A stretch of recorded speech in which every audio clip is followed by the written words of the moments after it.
37 taon nang patay ang haligi ng tahanan ng pamilya Gumaraw na si Bruno. Pero sa ika-80th birthday niya, nito lang October 6, siya'y kapiling pa rin nila.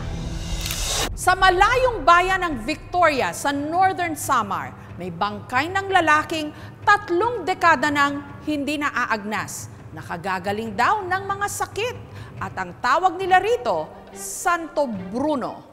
Nakadisplay sa eskaparating ito ang labi ni Bruno Gumaraw. Nangingitim na pero meron pa ring ngipin at buhok.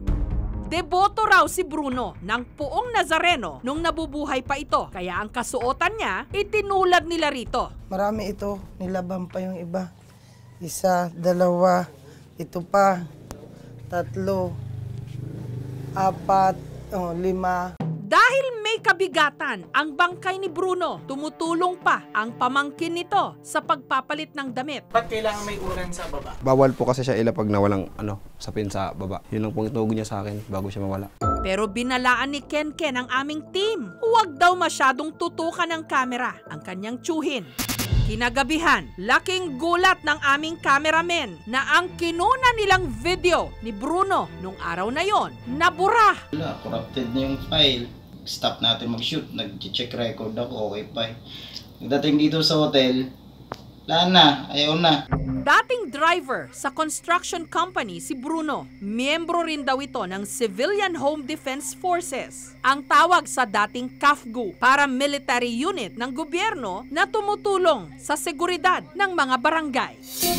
Dati rin daw manghihilot si Bruno. Kagat ng ahas, kaya ni Papa yan sumpain. O ihipan lang niya, gumagaling. Meron din daw itong anting-anting. Yung agimat kasi niya galing sa sirangan, parang hulin siya, laki. Pero madaling araw ng January 14, 1981, iniluwa raw ni Bruno ang kanyang anting-anting. Sakto namang naipit siya sa isang engkwentro. Bruno, lumabas ka dyan! Kaya sa edad na 44, si Bruno napatay. Yung mga sundalong bumaril sa kanya, yun ang may pasugal ng piyesta na yon. Ngayon, yung pamangkin ni mama ko, sa amin umaakyat to tuwing pumupunta rito. Ngayon, siya ang humuli dahil isa siyang sundalo. Ang hinala nila na si Papa ang may utos kay Kuya Boy para hulihin yung sugalan nila. Natabla na siya ng baril kasi linuwa niya, linagay niya sa baso. Inilibing nila si Bruno sa isang public cemetery sa bayan ng Victoria sa Northern Samar. Pagkatapos nun, nagsimula na raw itong magparamdam. Ilang bis na siya kay mama nagpapanaginip noon. Si mama naman takot. Hindi siya naglakas loob para puntahan siya. Kasi sinabi ni Papa kaya siya bumalik dito sa lupa dahil may misyon nga siya. Nagulat na lang sila 3 taon matapos mailibing si Bruno nung nakita na lang na palutang-lutang ang bangkay nito sa dagat. Inabot daw kasi ng baha ang sementeryo. Pagdating ko doon, nakita ko yung tattoo niya na Big G. Sabi ko ay totoo si Papa pala ito. Kasi nandyan ang pangalan niya, Big G, Bruno Gumaraw. Nasa libing pa siya. Paano siya sa akin paramdam na palabasin daw siya kasi buhay siya. Kung sino may gusto maglibing, sila ang maglibing sa akin. At malalaman nila kung ano. Walang naglalakas na loob na ilibing. Bakit ililibing na tagapagligtas namin ito dito sa Baguio? Mula noon, ang bangkay ni Bruno hindi na ibinalik pa sa hukay. Pinatayuan na lang nila ito ng kapilya, kaya't kapiling pa rin nila hanggang ngayon. Lalo pat nagsimula na rin daw itong maghimala. Isa sa mga naniniwalang banal at may kapangyarihan ang labi ni Bruno, ang kanyang pamangkin na isa ring manghihilot, si Narita. Kinausap niya ako nga, kaya mo yung panggamot mo. Sabi ko, ayaw ko na gusto ko na lang manghilot ako. Kung andito nga ako, gagabay ako sa'yo para makatulong ka sa pamilya ko pati sa mga tao. Si Aling Paz, 2 beses na raw na stroke kaya hindi na maigalaw ng maayos ang kanyang kamay at binti. Pero sa tulong daw ng palagian niyang paghawak sa bangkay ni Bruno at ang pagpapahilot kay Narita, si Aling Paz nakakatayo at nakakalakad na raw. Yun lang naman ang iaasahan ko pang pagaling. kay Bay Bunod.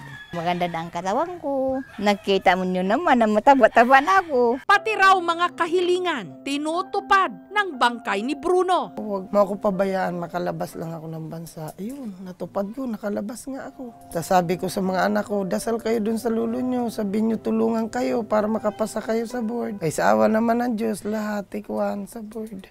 Ayon sa forensic expert na si Dr. Erwin Erfe, Yung sa body, usually yung mga payat at hindi naman siya namatay sa infection, yan usually matagal ang decomposition nila. Pagka dry yung environment, mainit, mababa ang humidity, matagal ang decomposition noon. Pagka nagmamify na yan, normally hindi na magde-decompose ka agad yan unless mabasa o i-handle ng maraming tao. Kasi by way of handling, no, matatransmit sa kanya yung mga bacteria. So pagka dumami na yon, magdi-decompose yung body.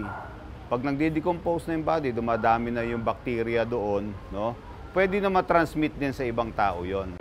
babala ng sanitary inspector ng bayan ng Victoria na si Norberto Isidro, posibleng may panganib na dala ang hindi selyadong mga labi ni Bruno. Pwede magkaroon ng food poisoning, gastroenteritis, typhoid fever at iba pa. Yun ang mga sakit na may relasyon sa contamination na sa remains ng tao. Wala namang reported na reklamo na nagkaroon ng epidemya na siyang pinagmulan. Kahit na yung sa Municipal Health Center namin, wala namang report na ganun.